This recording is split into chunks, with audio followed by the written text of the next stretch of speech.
大家好，我是小刘。今朝业绩种子老板娘开车子来接我，已经到楼下头子，喊我去富山摘菜，新店开张，我真的穷开心的。种啥个因，得啥个果，还算出发。老板娘，你真准时啊！今天是不是化了个妆啊？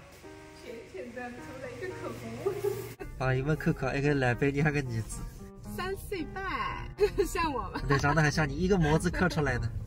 开支1个钟头，中收一单子。到达目的地山北市场附近，接三宝市场，我跟你进去。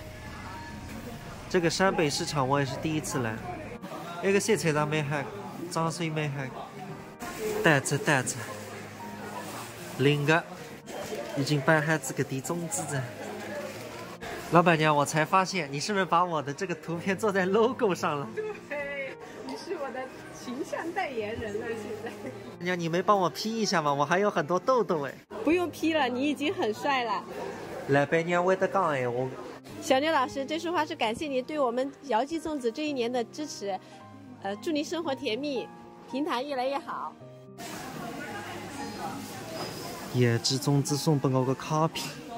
我想问一下，这位是不是新的店长啊？这个无锡店。这个是我爸爸。你爸爸？哎，对，他现在也来支持我的事业了。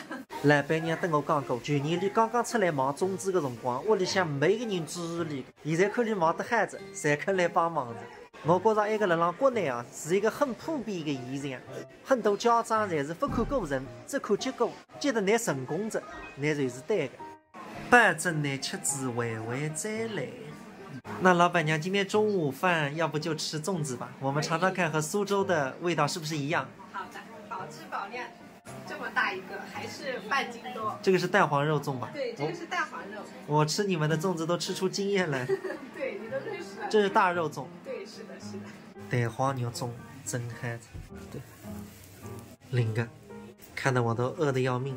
国内基本上侪喝鲅鱼，所以一个可以私信。看看一个慌。其实本来我对粽子一般般，自从吃子盐记粽子，现在对粽子有点黏头着。这一口蛋黄吃下去超满足。小弟弟，你妈妈包的粽子好吃吗？好吃。一大口。是不是这个粽子对你来说有点大了？刚刚1张，再讲半半，一个粽子我一吃2张。